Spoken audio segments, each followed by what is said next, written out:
بەڕێزان بەردەوامین گفتوگۆکەین لەبارەی هەوڵەکان بۆ پێکهێنانی کابینەی دێمی حکوومەتی هەرێمی کوردستان پەیوەندی نێوان حزبە سیاسیەکان لە هەرێمی کوردستان لە چ دۆخێکدا ئێمە لە ڕەوشێکداین گۆڕانکاری زۆر لە ناوچەکە بەڕێوەیە هەموم گۆڕانکاریانش ڕاستەوخۆ پەیوەندیان بە کوردەوە هەیە لە باشووری کوردستان لە ڕۆژاوای کوردستان لە باکوور پرسی ئاشتی هەیە یعنی چەندە کورد لە باشووری کوردستانیش ئامادەیە بۆم گۆڕانکاریانی کە لە ناوچەکە ڕوودەدەن گفتوگوێن بابەتان ناکەین لەگەڵ زۆر بەڕێز کاگاری یارسین بەرپرسی لخی چواری پارتی دیموکراتی کوردستان کاگاری سڵاو لێبێ بەخێراتی سەرچاو زۆر بەخێربی کاگاری بە لەوە دەست پێ بکەین هەوڵەکان بۆ پێکهێنانی کابینەی دێمی حکوومەتی هەرێمی کوردستان بە شۆ گەشتووە چاو زۆر لەسەر کابینەی دێمە بە زووی بە خێرایی پێک بێ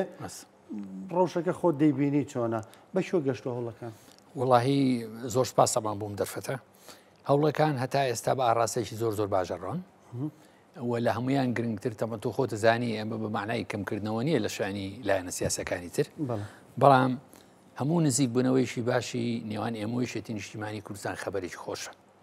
بۆ لەبەروی ئێمە جومگەی سەرەکی دەسەڵاتین لە هەرێمی کوردستان ئجا ئەوە واکە ئینسان بە خۆشببینیەوە سەری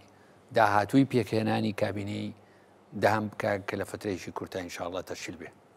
باشە کەواتە پەیوەندەکانی کەتی پارتی بەڕوانینی تۆ ئێستا لە خۆناغێکی باشدا لە خۆناغێکی زۆر زۆر باشە زۆر باشە هیچۆن باشە چۆن ئەگەر بۆی بڵێ ئەزانی لە پێش هەموو شتێکە ئەو بربەستانە شکان کە هەندێک کەس پێیان وابوو بە هیچ شتێک ناشتێ و مستحیلە مەسەلا ئەو کۆبوونەوەی هەردوو برای بەڕێزمان کاک مەسرور و کاک باڤڵ هەنگاوێکی زۆر زۆر گرنگ بوو کە ئینسان ئەتوانێت شتیتری لەسەر هەڵچنێ و لەوانەیە بڵم گرنگترین هەنگاو بوو بۆ بەرەو پێشچوونەوەی مفاوزات بۆ تەشکیلی کابینەی دێهم ئیتر ینی لەوە گەورەتر چی کە خەڵگەیان و ئەمانە بڵێن تیر و شیر لە یەکتری ئەسوون و بە حیاتی بە یەکەو دانانیشن و بەیەکەوە قسە ناکەن و ئەوە تا بە چاوی خۆمان بینیمان کە مەسلحەتی کوردستان ئەمەندە گرنگە و ئەوەندە پیرۆزە لە بەرژەوەندی حیزبی زۆر باڵاترە ئەوە دانیشتن بە یەکەوە قسەشیان کرد و من دڵنیام ئەوە ئەخیر کۆبوونەوەش نابێ کۆبوونەوەی تریشی بەدوادادێ ئینشاءڵڵا باشە ئەو کۆبوونەوەانە دابەزنە ئاستی خوارەوە بۆ نمونە نێوان مەکتەبی سیاسیەکەتی پارتی ئەزانی من دایم شتێک گەڵێم وەختی خۆی ئێمە بڵێن کە ئیتیفاقی استراتیژیمان هەبوو لە بین ئێمەوەی شێتیە یەکێک لە خەڵەتەکانی ئێمە ئەوە بوو کە ئەم ئیتیفاقی استراتیژیە لە مەکتەبی سیاسیە قەتیز مابوو نات بۆ خوارەوە بۆ ئاستی مەڵبەند و لق ناوچە و کۆمیتا یعنی ئینسان ڕەفاقەتی یەکتری بکە مەرحەبای یەکتری بکە سەردانی یەکتری بکە بەخۆشی و بە تەعزەی یەکتریەوە بێ بۆی تێکەڵبوون لە بینی کادری پارتیویشێتیا بڵێن دروست بێت و لە ئەنجامی ئەو تێکەڵبوونە لێک تێگەیشتن دروست بێ ئەم فەوزایی کە هەنێ جارەی بینین لە فەیسبووک ئەمانە مەجای پێنەدرێ ئەمە جا ئێمە سەر پرسیارەکەی جەنابە حتمما ئەم هەنگاوانەی کە لە ئاستی سەرەوە نێراون ئەگەر شۆڕ نەبنەوە بۆ خوارەوە لەوانەیە خێری وەکو پێویست نەبێ جا بۆیە زۆر گرنگە هەردوو لامان ئەمە بێت یانی بە تەوعیە و بە تەعمیمی حیزبی بۆ خواریشەوە کە ئەم ڕێکەوتنانە تەمسیل نین مجامەلاتی سەر شاشەی تەلەڤیزۆن نین ئەمانە ڕێکەوتنی استراتیژین بە یەکەوە چکە ئێمە بە یەکەوە حکومی وڵاتە بکەین بۆیە بێ متمانەمان بە یەک بێ تۆکەی متمانەت بە یەکە بێ کە ڕاشکاوبی لەگەڵ یەکتریە نەترسی لە ڕخنەی یەکتری حسابی بۆ بکەی جۆ لە یەکتری بگری باشە کاگاری باس لەوە کرەوە خۆناغە ئەنی مدەزانینێکێتی پارتی بە خۆناغی سەختی دژبەیەکدا تێپەڕین تەنانەت بە خۆناغی بەداخەوە شەڕی ناوخۆیە تێپەڕین بەڵام دوای ئەوە ئەم دوێزە پێک دێنەوە جەنابی مامجەلال و کاک مەسعود پێک دێنەوە و نەگەر پێگاتنەوە ئەوەی تر جۆرێک لەوە دروست بوو کە شەڕی ناوخۆ بە حرام بکرێت لە نێوان کووردا و دواتر ینی وای لێ بێ کاک مەسعود بە ناوی مامجەلالەوە قسە بکە مامجەلال بە ناوی کاک مەسعودەوە قسە بکە خۆناغێک دێتە پێشەوە خۆناغی ئاشتەوایی و زاڵبوونی تۆن و ئاوازی کووردە ڕاستە لەم ساڵانی دواییدا کەمێکم تۆن و ئاوازە ینی نزمتر بووبەوە بەغدا تۆنەکەی بەرزتر بوو پێ دوایە مەر پەیوەندی بە ئەوەیە کە ئێمە نەمانتوانی یەک ڕیزیەکە تونتر بکەینەوە؟ ئەمە پەیوەندی بە یەک دووشتەوە هەیە. یەکێک لەوانە ئەوەی کە خۆبووتە ئێمە نەمانتوانی بە ئاڕاستە یەک ریزی وەکو پێویست ئیش بکەین. بەشێکی پەیوەندی بە نەیارەکانی ئەم نیشتیمانە پیرۆزەوە هەیە کە خواخوایەتی پارتیوێشێتی شیروتری لە یەکسری بسوون بۆی ئەو قازانجی لێ بکە. بەشێکی پەیوەندی بە گوتارێکی پۆپۆلیستی ڕزاگرانی ناشرین هەیە لەم کوردستانە کە نەکرد بە ناشرینکردنی پارتیوێشێتی بە شەیتانکردنی ئێمە یەک بە بێبایەخکردنی ئاڵای پیرۆزی کوردستان، بێبایەخکردنی نیشتیمان، شەهیدەکانمان، هێزی پێشمەرگا، یعنی داماڵین و چەککردنی میلەتێک لە هەموو ئەو شتانەی کە حەقی خۆیەتی شانازی پێ بکە. اینجا ئەم شتانە بوون کە وایان کردووە کە ئێمە ویشەتی دوور بووین لە یەکتری و هەموو جارێ تاریخ یعنی دەرسێکمان فێرەکە ئەو کاتەی ئێمە یەکڕیز نەبین نەیارانی ئەم میلەتە زۆر قازانجەکەن و ئێمە زەرەرەکەین. بەڵام بەداخەوە هەندێک جار بە عینی غەڵەت ئاڕۆینەوە. جا هیوادارین ئەم جارە جاری ئەخیر بێ لەبەری فرسەتی باشاتۆتە پێشەوە لە خۆرهەڵاتی ناوەڕاستە و خۆ دەزانی خۆت سۆحەفیت متابعیت بە ئەممان لە چیز نەچێ. باشە هەندێک کەس ئەم قۆناغە بە قۆناغی زێڕینی کورد ناو دەبن، بەڵام بەو مەرجەی بەشەرتی لێی بزانین سەرکردەکانی کورد ڕێگمنووسمەوە بڵێم حەکیمانە مامەڵی لەگەڵدا بکەن و تا ئێستا وا دەردەکەوێت حەکیمانە مامەڵی کردووە. ڕاستە پێ دوایە ئەوەندەی کە قۆناغی زێڕینی کووردە کە حەکیمانەش مامەڵی لەگەڵدا نەکرێ ئەبێتە خۆناغی لە دەستدانی دەستکەوتەکان 100% قسەکەی تۆ وایە. یعنی ئێستا ئەو دانیشتنەی جەنابی سەرۆک بارزایی لەگەڵ مەزلوم عەبدی ئەو کۆبوونەوانەی جەنابی کاک باڤڵ لەگەڵ کاک مەسرور و هەواڵەی سەرکردایەتی ئێمە ئەمانە و دەوری ئێمە بیرە نەچێت. دەوری ئێمە وەکو هەرێمی کوردستان لە بەرەو پێشچوونی بڵێن پرۆسێسی ئاشتی لە تورکیا، دەوری ئێمە لە یەکڕێزیمان بۆ بەڕووبوونەوەی نیەتی نەگریسی هینی عەرەبی شۆڤێنی لە بەغا کە قوتی خەڵکی کوردستانی ڕاگرتووە. بۆیە ئەو هەلە زێڕینەیە کە تۆ باسی کرد. ئەگەر ئێمە هەست بەم هەلە زێڕینە نەکەین، ئەگەر بە بەرپرسیارەتیشی گرنگەوە لی نەڕوانین و تەسحی بۆ نین زەرێکەکەین کە لەوانەیە هەتا ماوەیشی دوور و درێژ نتوانین عیلاجێکی بۆ بدۆزینەوە. باشە کاگاری زۆر زار بۆم قۆناغە گرنگانە بێ واقعیانە مامەڵە بکەی، یعنی ئەوەی پێدوانێ لە هەندێک قۆناغدا چیەکێتی واقعیانە مامەڵی لەگەڵ پارتی نەکردەوە، هەم پارتیش واقعیانە مامەڵی لەگەڵ کێتی نەکردووە. بۆ نە پارتی دموکراتی کوردستان ڕەنگە جارجار تۆنی کورسی بۆ یەکێتی بەکارێ نابێت لە کاتێکە واقع شتێکی تر دەڵێ خۆزگەوانە وایە، بەڵام واقع شتێکی ترمان پێ دەڵێ. چەندە گرنگە ئەمانە وەلا بندرێن وەکو دوو هێزی سەرەکی سێمە باسی یەکێتی پارتی دەکەین مامەڵە بکەن لەگەڵ یەکتردا. ئەزانی چۆنە ئێمە لە پارتی دیموکراتی کوردستان سەرکردایەتی ئێمە باش لەو حەقیقەتە تێگەیشتووە کە ئەم وڵاتە دوو جومگەی سەرەکی بەڕێوەبردن و مدیریەتی ئەم هەرێمە بریتە لە ئێمە ویشەتی نیشتیمانی کوردستان. ئێمە هەم خۆمان باشەزانین، یان ئێمە ویشەتی هەم خەڵکیش باشێزانێ. ئەمە ئەو مۆزوعی یەکە. مۆزوعی دووهەم من هەست دەکەم ئەم هەنگاوانەی کەنراوە نیشانەی ئەوەیە کە ئێمە هەردوو لامان ئەو تۆنەی کە تۆ باسی کرد چ سەردەمی بانگەشەی هەڵبژاردن بێ کە تەواو بووە و ڕۆشتووە و نابێ قسەی لەسەر بکەین. خۆشبەختانە ئەنی بانگەشەکە لە ئاستی گوتاردا تون بوو، بەڵام لە ئاستی واقعدا وایە ینی زۆر هێمن زۆر نانە ڕاستە. ئێمە ئەم دانیشتانەی کە ئێستا ئەکرێ ئەو بەرەو پێشوانەی کە هەردووکمان شایەتی من و تۆ معنای ئەوەیە کە ئێمە ویشەتی نیشتیمانی کوردستان گەیشتوونێتە ئەو قەناعەتەی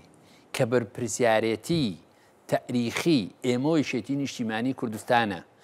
لەم مەحەتە تاریخیە زۆر هەستیارەی شەرقی ئەوسەتا چەند گەورەیە. بۆیە یعنی بە ناچاری بە قەناعەت بە هەر کامیشانەڵێ شەرمی مێژوو ئەمانگرێ بۆ ئەوەی خۆمان قەرزارباری جیلی داهاتووی هی میلەتی خۆمان نەکەین، بە بەرپرسیارەتیەوە هەنگاو بنین و بەیەکەوە هەنگاو بنین دوور نەکەوینەوە لە یەکتری نێڵین خەڵکی نەیار مەسافە لە بینمانە دروستکە لامانە غز نەبێت بۆ ڕەخنەی بەرامبەری بگرین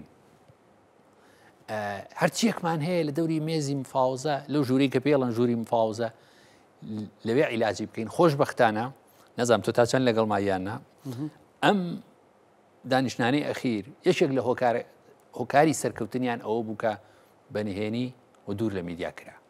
it was a surprise مفاجأة بوو ڕۆژێک دواتر کەوتە میدیاکان وانە اینجا ئەمە ئەگەر بەهاتایە و وان ینی وامان نەکردایە ئەم ئۆیشەتی هەر کەسەوە هات چلکێکی تێوەشان یەکێ وتاری ئەنووسی یەکێ خیتابێکی پۆپۆلیستی ئەدا یەشێ تعلیقی هەبوو لەسەر یەکێتی یەشێ تعلیقی هەبوو لەسەر پارتی بنزین بە ئاگرکردنا و ئەمانە لەوانە بوو ینی وەزعکەمان لێ تێک بن بەڵام هەتا ئێستا زۆر باش بەڕێوە چێ و خوار بێ بەرەو باشتری جەچێ باشە ئەگەری دروستبوونی حکوومەتێک هەیە بەبێ یەکێتی یان بەبێ پارتی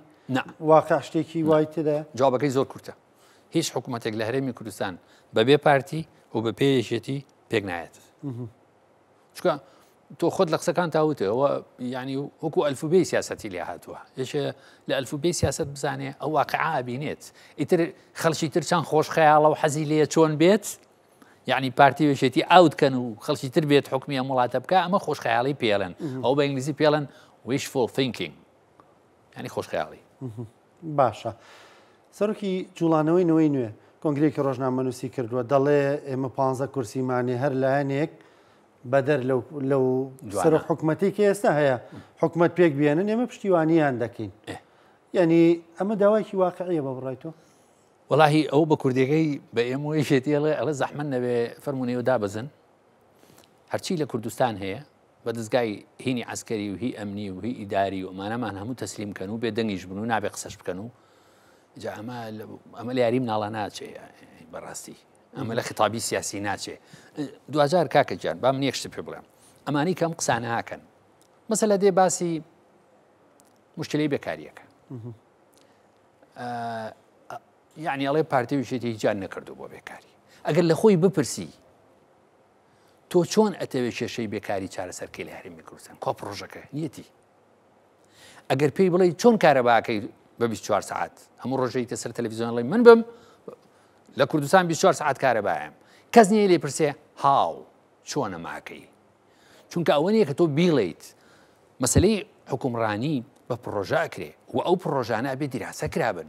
هەموو پرۆژەیەشی جەناب دەزانی ئەمە تابعی مالی هەیە تو چۆن نەتوانانی بە ژیرفانی بەتاڵ بڵین پرۆژەی گەورە بۆ خەڵکی عیلام بکەی بڵێ بەسەر چاو وەکو هەندێک لە برادران خواستە لەم بتیان کە لە هەڵبژارنەکانی پێشووە لەوانەیە بیرە بێ ئەیان و هەموو ژنێکی ماڵەوە ئێمە معاشی بۆ بڕینەوە کابانی ماڵ کەس نەبوو لیان بپرسێ بڵێ زەحمەت نەبێ ئەو میزانی کە دادناوە بە کابانی ماڵ لە چۆت بوو تۆ نابێ پارە و پێ بێ بۆی بتوانانی ئەو بکەی لەکوێی دنیا هەیە یەک وڵاتم پێ بڵێ لە عالەمە کە کابانی ماڵ هەمووی لەلایەن حکوومەت بڵێن حکوومەتی وڵاتەکەیەوە ماگانی بۆ بڕابێتەوە ئەگەر بڕابێتەوە ئەبێ سەرچاوەیەکە بێ بۆم پارەیە تۆ بەس وعدەی بەس بە خەڵک ناڵی چۆن وەکوێ من بە تۆ بڵێم من نیازم هەیە سبەی ئەوارە سەردانێکی مانگ بکەم تۆ لێمە پرسی زەحمە نەبێت چۆن بە پێ ئەچی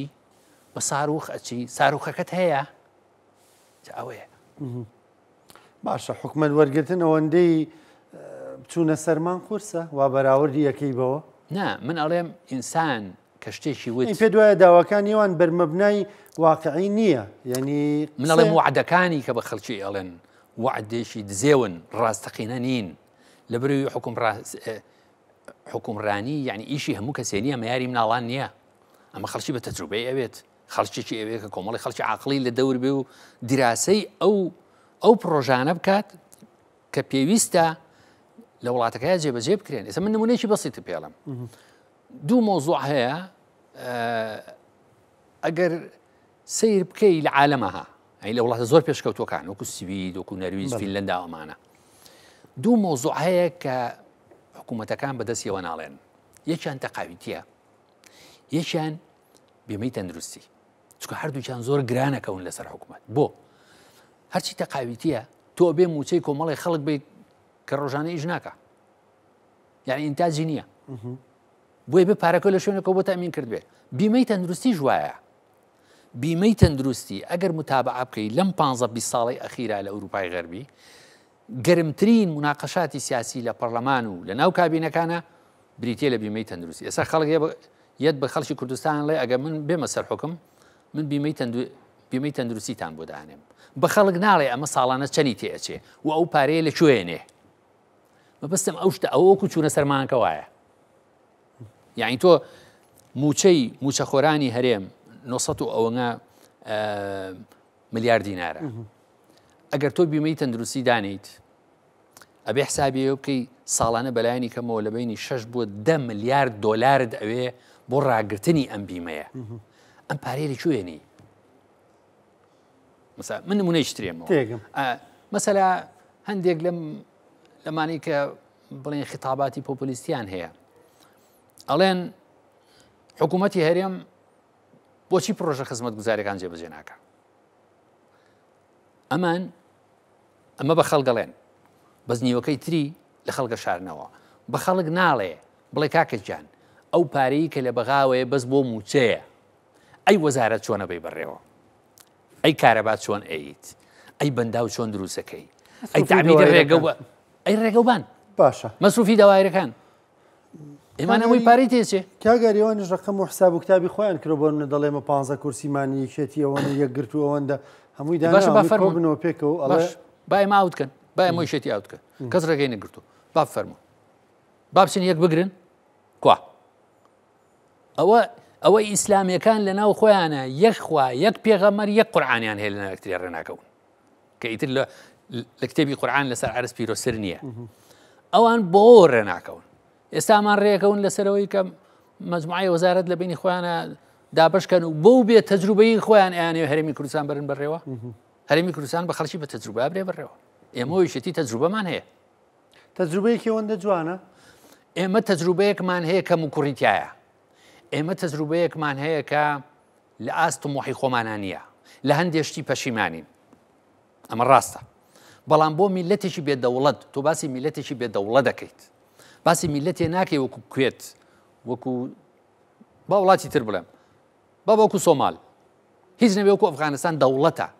یعنی عەلەمەکەی لە ئومەی متحیدەیە. باسی میلەتێکەکەی دەوڵەت نییە، باسی میلەتێکەکەی لە ناوجەرگەی جەهەنەمایە پێڵەن خۆرهەڵاتی ناوەڕاست. باسی میلەتی ئەەکەی کە لە چوار لاوە نیشتیمانەکەی دابەش کراوە، ناری زۆرن. ئەو لۆبیانەی کە دژی هەرێمی کوردستان دژی خەڵکی کوردستانەکرێ زۆر بە قوترن لەو لۆبیانەی کە بڵێن پشتیوانی لە قەزی کوردەکان. تۆ خۆ داگال لێ بوو لە هەشتاکانە خەریبوون ئێمەیان قڕەکەت یەک کەس لەسەر ئێمە هەڵی نایە، یەک کەس. جا بۆیە تۆ ئەمە یعنی زۆر ئەستەمە تۆ بێی حکومڕانی ئێمەوەی شێتی نیشتیمانی کوردستان. من ناڵێم ئێران و تورکیا کەوانە زلهێزی مەنتیقەن، وڵاتی تر بانگلادش مەسەلەن جیبوتی حتا ئەستەمە ئێمە مقارنەکەی لەگەڵ ئەوان، ئێمە دەوڵەت نین. یەکشتی بەسی ئەگەری ڕەنگە سێکێک بڵێ هەرێمێکی بچووک دەوڵەمەند بە سامانێکی زۆری سروشتی سەرچاوێکی داهاتی زۆرمانەیە، ڕقم و حساب و کتابەکانی خۆمان پێمانەڵێر داهاتی ناو خۆمان زۆر باشە 4 تریلیۆن دینار بوو، هەرەوەی کە وەزارەتی دارایی دەڵێ ئەم ساڵ ئەوەندەمان هەبووە. هەر تۆزێکیش لەو نەوتەی کە دەیفرۆشن دەتوانین زۆر جوانتر لەمە بەڕێکەکان ئەڵەن بەڕێک و پێچێمە بکەی کاکە نایڵن بەڕێک و پێشی بیکەی. جارێ دیسانەوەگەڕمە سەر دەوڵەت، تۆ دەوڵەت نیت. دەوڵەتێکە نەوتی هەیە لە بازار کە سیعری نەوت بگاتە $70 بە $70 فرۆشێ، تۆ دەوڵەت نیت، نەوتەکەی تۆ وانە. نەوتەکەی تۆ لەو $70 لەوانەیە بڵم $40 زیاتری بەس مەسروفات دەیبا، مەسروفاتی شەریکات، هی گواستنەوە، هی دەرهێنان، هی پاڵاوتن، هی ئەمانە. ئیتر تۆ یعنی چۆن یێنی مقارڕەی باسیەوە کاڵێ لە ساڵێکە 4 ملیار 4 ملیارەکە ئەبێ بە وردی حسابیکەی 4 ملیارە بڕۆ تەقسیمی 12کە بۆی بزانە مانگی چەنە بڕێکەوێ. یعنی ئەمە هین نییە، یعنی ئەمە زوڵمێکە لە هەرێمی کوردستانە کرێ. من نمونەی ترێ پێڵم زۆر خەڵکی نامەسئول دانیشن لەسەر شاشەی تەلەڤیزیۆن و لە سایتەکان ئەڵێن ئەمە خەتای حکوومەتی هەرێمی کوردستانە جێشی توریشی ئەوە جێشی هێناوەتە ناو کوردستان و قسەش ناکەن لەم سەرەوە بە ئێماڵێن ئێوە عێراقین ئەبێ وەکو خزمەکار ئاوە وەکو سوالکەر ماگانە بچی بۆ بەغاڵی زەحمە نەبێ زەحمە نەبێ قوتی خۆم نایتێ لەم سەرەوەڵێن ئەمە بانێک کەوتوهەوە لەو سەرەوەڵێن بۆچی جێشی هەرێمی کوردستان بڕێ ئەوان ناوەسێتەوە باش ئێمە عێراقینین سەروەری عێراق لەکوێیە هێزی پێشمەرگی کوردستان ئایا ساحیبی تیارەی F-16 ئێمە نیمانە بەس عەرەب هەیەتی دەوڵەتی عێراق هەیەتی تێناگەین دەوڵەتی عێراق ئەگەر سیادەی هەیە ئەم F-16 بۆ کەی هەڵگرتووە بۆ کام ڕۆژی مەبادا ئەوە نیە کام تەنگانە کاکە براکەم اینجا بۆیە ئەمە وەرە با من ساحیبی وڵاتی خۆم بم و کاتە موقیف وەرەگرم ئێستا وام لێ هاتووە من بوومەتە بێگانە لەسەر عەرزی خۆم خەڵکی بەناو ئیسلامی هەیە لەم کوردستانە دەردی فارسەکە لە سینە میزەنێ بەسە غەزێ ینی قوڕە پێ بۆ غەزە سینە دەکوتێ بۆ غەزە بەڵام لە کاتی شەڕی داعشە خیتابەکەی بەم جۆرە بوو کە ئەیوت ئاخرەوانیش نوێژەکەن ئەین داعش ئەوانیش موسڵمان وەکو ئێمە هەڵ نەسافتوایە با بڵێ داکۆچیکردن لە کوردستان داکۆچیکردنە لە ئەرزێکی مقدەس کە خوای گەورە بە هەدیەیەوێتی بە میلەتی کورد خەڵکی موسڵمان ئەبێ بچن وەکو چاوی خۆتان بیپارێزن ڕۆحی خۆتان بکەن بە قوربانی ئەو عەرزەی کە خوا بە هەدیە یاوێتی بە میلەتی کورد ئەمە ئوسلوبی بیرکردنەوەیمانەیە باشە چون خولەکەی مەمانە لەسەر کێشەکان هەرێم و بەغدا وا دەردەکەوێت لە 2025 هەرێمی کوردستان تۆزێ تۆن و نەغمەکەی بەرزترە بەهێزترەوە لە ڕوانگەی قووەتێکەوە قسە دەکە کە نازانین چییە ینی لای تۆ هیچ ڕوونیەک هەیە ئەزانی دووشتە یەکیان ئەوەیە کە مەنتیقەکە بە تونێلێکی زۆر عەجایبی سەیر و سەمەرەیە ڕات لە ڕووی ئابووری لە ڕووی عەسکەری لە ڕووی سیاسی بۆیە عەقڵیە بۆ عێراق وا نەزانێ ئەو جزیرەیە کە چواردەوری ئاوە ئەویش بەشێکە لە شەرقی ئەوسەد ئەو گۆڕانکاریانی کە لە شەرقی ئەوسەد ڕویان شمولی دەوڵەتی عێراقیشەکە ئەمە یەک دووهەم ئەم هەنگاوانەی کەنراون بە تایبەتی لە نێوان ئێمە ویشێتی نیشتیمانی کوردستانە یەک ڕێزی ئێمە من زۆر جار قسەم کردووە ئێمە ویشێتی یەک بین ئێمە ویشێتی یەک بین بڕوا بکە لە ماوەیەکی کورتە زۆربەی زۆری کێشەکانی هەرێمی کوردستان هەلە بێ بازار ئەبوشێتەوە خوامان لێ ڕازیە بێ میلەتمان لێ ڕازی ئەبێ خۆشگوزەرانیە بۆ کوردستان نقطەی قووەتی ئێمە گرنگترین نقطەی قووەتی ئێمە یەکریزیمانە کێشەکانتان ئەوەندە گەورن وا ناتوانن ڕێک بن کە دەزانن ئەوەندە گرنگە ڕێکبوونی ئەم دوو هێزە نا کێشەکان ئەوەنە گەورە نین بەڵام ئەو کووتم هەمووی لەسەر ئەستۆی خۆمان نییە بەشێکی ڕاستە لەوانە لە بڵێم چی کەم سەبری خۆمان بێ و کەمتر جۆگرتن بێ لە یەکتری بەڵام بەشێکیشی موامەراتی دەوروبەری ئێمەیە چکە ئەزانن بینی پارتی وێشێتی باش بێ متمانەیەکی باش لە نێوانمانە هەبێ ئێستا بیێنە بەرچاوی خۆ کاکە هەر چاو بن و قێنە بۆ سی چرکە یەکەی هەفتا هۆشتایەک بن یەک هێزی پێشمەرگا بێ یەک هێزی ئاسایشە بێ یەک دەسەڵاتی بەڕێوەبردن لەم هەرێمە هەبێت ئەم زۆنی سەوز و مۆزوو زەردووەمانەیەکی هیچ حسابی بۆ نەکرێ سربەخۆی یەک بستی ئەمێنێ زۆر کەسەیە لەم شەرقی ئەوسەتە حەزی لەوە نییە بۆی خواخوایەتی پارە سەرفەکات ناڵێن بە ملیۆنەها بە ملیاردەها دۆلار سەرفەکات بۆی بینی پارتی وێشێتی باش نەبێت بۆی ئاواتی دیرینی خەڵکی کوردستان نەیەتە دی داپرسیارم لەبارەی پێگەێنانی کابینی حکوومەت و بەنی وادەیەکی دیاری کراو هەیە کە بڵین ئەوەی تۆ بیزانی وەکو زانیاری بڵین تا مانگی ئەوەندە ئەگەر ئەوەی کابینەکە پێک بێت من ئەوە نازانم لەبەری من ئەندامی لیژنەی هاوزانی وەکو خۆ دەزانی بەڵام زانیاری ئەوەی کە